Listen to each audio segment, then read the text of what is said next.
All right. Hello, you guys. It's been a minute since I've done a health update. I don't even remember where I left off. I think I was just kind of talking about more the mental health side, but we got progress. We got things to say. We got things that have happened, things that have changed. So basically, the biggest issue, well, okay, let's just start with where I'm at. So, after December ended, and really getting into the new year, there was definitely transitions around that time. I would say in late December, I started to really calm down a lot more. I started to, get out of these panic attacks and certain things. But as I predicted before, not to mention the seasonal aspect, which is very relevant, especially this first winter of doing this journey, it's definitely relevant. Hopefully by the next time I go through winter, it won't be as much of a problem. Like, I won't really have to consider it that much, but it is definitely relevant. But aside from that, as I predicted, as soon as the anxiety and panic attacky sort of side of the hypothyroid resolved, I got into the more depressive side. The more depressive, feeling cold. I haven't had that much like constipation, but that side of hypothyroid where it's all like turned down and things slow down. And it's much more typical. So I would say like it's at this point going into January that I have a typical average case of hypothyroid. So if you were to Google and look up hypothyroid symptoms, I would have those symptoms. Hypothyroidism, when it gets more severe, it breaks into massive anxiety and, a lot of other aspects that you guys have experienced with me on this channel and in general. As it progressively gets worse, you have highs and lows, and it kind of goes up and down, and then eventually you just become completely exhausted. So that's what I always tell. Like I was telling my friend today on the phone, I said, hypothyroid, it starts out as just being kind of depressed and kind of sad and kind of low energy and kind of cold, and eventually you get really bad anxiety, then you start fighting with people, then you start really gaining weight. You gain like a lot of weight. You have a lot of these different symptoms. And I've had all that. But as I said, because I was explaining to him the blood pressure thing, when you start to really break down the system, your body tries to protect itself by raising your blood pressure, raising your cholesterol, doing certain things to support your system as much as it can. And then eventually it gets so bad that those actually start going down. So a lot of people will go on a saturated fat-free diet and their blood pressure will go down because what's happening is their system is slowing down. The metabolism is slowing down further. The same thing will happen with anxiety and mental issues. People will get on these medications that slow down the system further. Then you feel more numb. You don't feel as anxious, etc. And people will also self-medicate with alcohol, marijuana, PUFAs, fried foods, this type, PUFA fried foods, these type of things that are comforts. They tend to slow the system down further. But I was telling him is that when you go even further, as I did, into hypothyroidism, you reach a point where it gets so bad that your body is just like, oh my fucking God, like we're dying, like raise up the cortisol, raise up the adrenaline, like we gotta figure something out. And then your anxiety and everything goes sky high. It goes really, really high. And as I said, you could literally start hallucinating or, you just I had hot flashes. I had so many symptoms a year ago. It's fucking crazy. I'm not even kidding. And then, then eventually your body just gives up. So, or maybe the giving up was before that, but either way, it's crazy. And ultimately, no, I'd say after that lash out of anxiety and adrenaline, your body, the stress response becomes so severe that it gives up and there's nothing left. And then you just drop. And then you're just like, and then you're like me and you're in the shower for 6 hours a day and you're doing all this stuff and it's just never, like, it's just on a whole other level. So the point is, as of January, I'm at this average level. And I actually did some science. I actually have been monitoring my blood pressure. So I told you guys in a previous video that my blood pressure was higher. So basically, I have numbers. I have them on my phone. My phone's charging, but I memorized them because I'm on it. So on October 20th, I went to the grocery store, and you know how those grocery stores have those cuffs where they will measure your blood pressure. So I just wanted to look at it to see where I was at, because I felt like I wasn't doing that great. Like, I just wasn't sure. So on October 20th, I have the dates on my phone, I measured it, and my blood pressure was 125/89, I think. So it was borderline high. It was high, but borderline high. And I can't remember, but on December 21st, so this is when I knew it was getting bad, my blood pressure got up to 150 over, I don't remember what the lower one was. Crap, you guys are going to make me get my phone. Good thing I have clothes on. That would be so scarring if I didn't. Oh, hopefully I didn't just flash you my underwear, but whatever. I'm just practicing for my future OF episodes. I'm just kidding. I'm paranoid. I do not have, like, I don't have the best pictures on here, so I'm nervous. Okay. So let's go ahead and show you. So this one was from October 20th.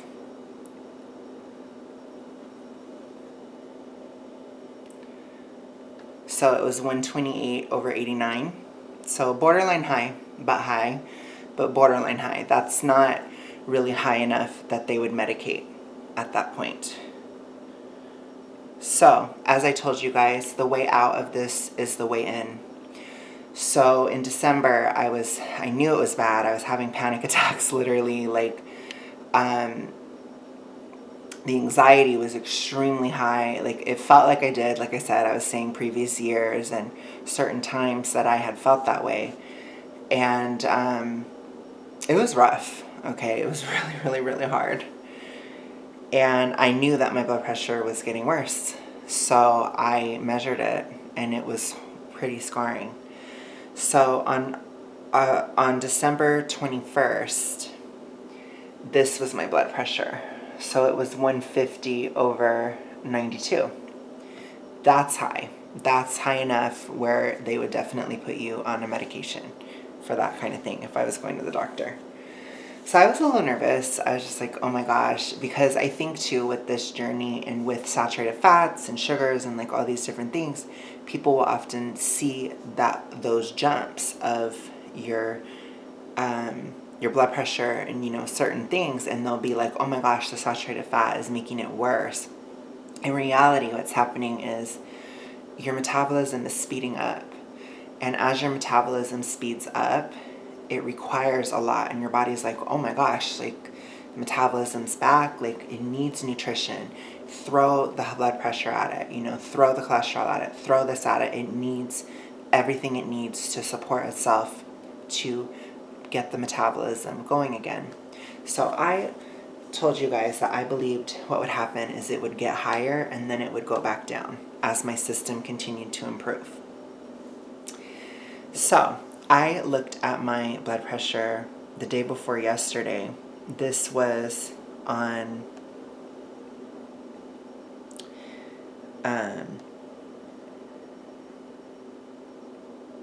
oh my gosh, I think I just showed you guys the wrong one. That is ghetto. Anyways, so it was actually 125 on the other one on October 2nd.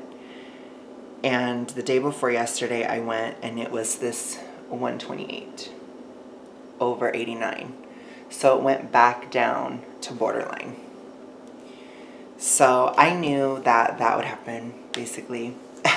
I can show you guys the 125. I'm sorry, I messed this up. So this was the 125.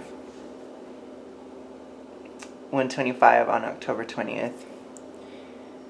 Then 150 on December 21st. Apparently I have a low battery. Thanks. Then 128 on January 6th. That's a triggering day, isn't it? Anyways, it's so funny. I probably triggered the vegans with that news. But basically, yeah, my blood pressure is coming back down. So, and I feel it. It's weird because I kind of feel it because I feel like, not necessarily lower energy, but I don't feel super dizzy or anything, but it's like a slight type of thing. And I just feel like, like the body has to kind of adjust to the blood pressure going back down. It's kind of similar to being on a blood pressure medication, but I'm not on one. My body just got better. But it just feels weird because I feel cut off in a way, because it is like when you're so in, like I'm very in tune right now because I'm just like, am I going to die? Like I don't know what's going to happen. Like, because it's really blowing my mind to be not listening at all to medical advice and, which it's really because of the whole thing that's been going on. It's made me question everything. So that's why I'm doing this, because I'm questioning things. And it's just so weird because, like I said, I feel a little bit, not super dizzy, but like a little. I feel a little weird without that blood pressure being high. And it's weird because I'm just like, well, like I feel cut off. I still am in that weird mindset too, because it's like a normal hypothyroid, so like where I'm at right now, so it's more average. So it's kind of like society is kind of at this level of hypothyroid in general, because hypothyroidism is rampant, but it's not super severe like it was for me. So I feel kind of like victim-y. I feel like kind of bitchy, like kind of like the average person in certain ways. So I'm just like, oh, like my body's cutting me off, like I'm really emotional. That's the other thing I've noticed. It's like very emotional, like listening to Evanescence and like crying and, just, I swear she has hypothyroid in the album. The first one, Fallen. I can like recognize it in certain artists because they have certain things. Like there's this one song in Evanescence where she says, it's called Imaginary, and it's a song where she's singing about how awful the world is, and she just likes to dream and escape into like her own virtual reality. It's very Gen Z vibes from her. So interesting. Amy Lee, she's a Sagittarius, so maybe that's why. But anyways, she was saying, she says like, in my field of paper flowers and candy clouds of lullabies, I lie inside myself for hours and watch my purple sky fly over me. And I'm just like, when I hear things differently because I'm hypothyroid, or I was really bad. So when she says I lie inside myself for hours, I'm like, girl, that means you were exhausted. You were hypothyroid, you were like exhausted, and you were just laying in bed, or like I was laying in the shower. Like, that's all I hear. And then sometimes like I listen to Linkin Park too, like old Linkin Park, and I'll listen to the lyrics, or there's this one song called Paper Cut, and to me it sounds like an estrogen episode because it's like I'm paranoid inside of my head. It's like a whirlwind. No, it's like I'm paranoid. I'm watching my back. It's like a whirlwind inside of my head. It's like I can't stop what I'm feeling within. It's like the face inside is right beneath the skin. It's like I'm paranoid. And I've had that feeling where the estrogen is just there, and it's like you feel like just so, like, I don't know. It's crazy. And like, it's interesting because even in that song, he talks about like, the sun goes down, I feel the light betray me, and your estrogen goes higher at night. And like, people don't notice this, like, unless if you have really severe hypothyroid, which I don't know if Chester Bennington is the one that wrote the song, but you know, he obviously to me had very, very poor health, as you know, he was so depressed that something horrible happened, which I'm not going to talk about, but he likely never got treatment for this kind of thing. He probably never knew that it was happening.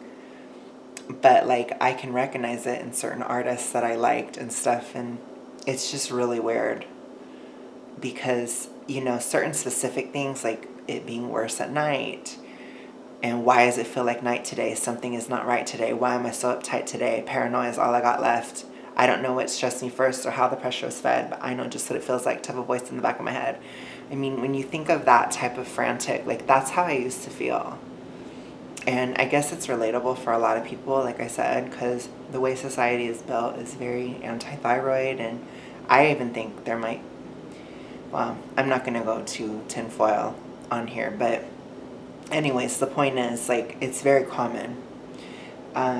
Either through ignorance or malice, it's very common because of the way our society is built, because of the way our medical system promotes certain things over others, because of the way the science, you know, the trust the science narrative is. You know, science, especially when it comes to human beings, and especially when it comes to nutrition, because it's just very, very hard to do an actual experiment. Like, you cannot ethically lock people up and force them to eat something and see what happens. You know, you can't do that because you can't ethically give people heart disease. You can't ethically, you know, do something like that. So you can't ever actually do science with people anyways. So a lot of times it's just a correlation is not a causation. You know, you say PUFAs bring your blood pressure down or bring your cholesterol down and your good cholesterol up. I say PUFAs are toxic, and therefore it slows your metabolism down. And in addition, it raises your good cholesterol in order to clear out the toxicity of the PUFA because your body's freaking out and trying to get rid of it. It's a different way of seeing the same evidence. And that's what people don't get. Like, and it's very frustrating, and it's very sad, just the state of the world. Like, I'm kind of going off on a tangent, but, you know, it's like the doctors don't doctor, the police don't police, the teachers don't teach. It's just like the whole system is just crazy. And I don't know if it's, like I said, I guess in a way that's the blessing of this time, is that it really made me question what I've been told about my weight, what I've been told about my body, what I've been told about all these things my whole life. And it is just like literally shaking me to my core. It is crazy. But yeah, in other news, I want to talk about my waist. So I am, again, I don't know how big I was over the summer. I know I was bigger because my biggest pair of jeans is a 56 and I couldn't wear it. So as I got into the new year, I got right to 50.0. Like measuring around where the pants would go. because I typically measure that to see like when I need to get a new pair of pants, basically. Because I'm going to get a size 50, because my next size down that I have is a 46, and it's just too long. Like, my jeans are getting big. And some of this is definitely from the gym and stuff, you know, as well, but it all goes together. So when my blood pressure was going down, like, I was just like, well, I'm literally doing everything I can. Like, I'm eating a very specific diet. I'm going to the gym. Like, I'm doing what I need to do. I really am working hard on this. Like, I don't know if that comes across, but I really am. It's tough, but it is paying off.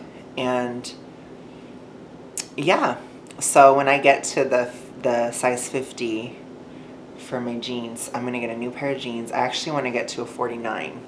So right now I'm like right at 50, maybe slightly less. But I want to get to 49 around so that I know when I buy those jeans it will be comfortable. But I also noticed that from the gym, and especially the core workouts, which I did a lot of core work in December, and it was horrible because I kept feeling like I had a hernia, and I was having anxiety attacks. It was horrible. And even now, like, I get coughs from doing the lower abs because I didn't do that at all. So like, I'm working it really hard to catch it up with the rest of my body, and it's actually bringing my belly up. So like, if you look on my Instagram, I have a picture of my gym progress in December, and basically, by the way, it's the same username as my YouTube, and basically my shirt looks longer because the belly is being pulled up, and I think it's because of the core. And because of that, like, I'm fitting better in clothes because my belly is not hanging out as bad. It still is a bit hangy. My weight is stable. I'm at about 370. I've been hovering around it for a long time, but like I said, my inches, I lost 3 inches in December. Or no, 2 inches in December, and I lost 4 inches in November. Isn't that crazy? So I lost another 2 in December. My blood pressure went back down. I will let you guys know that update later. I'm debating on looking into a blood sugar monitor to see if I can test it myself and see how I'm doing. So yeah, that's where we're at. But yeah, thank you guys so much. I will keep you guys posted on other things that go on in the future. But thank you so much for watching. I hope you enjoyed it.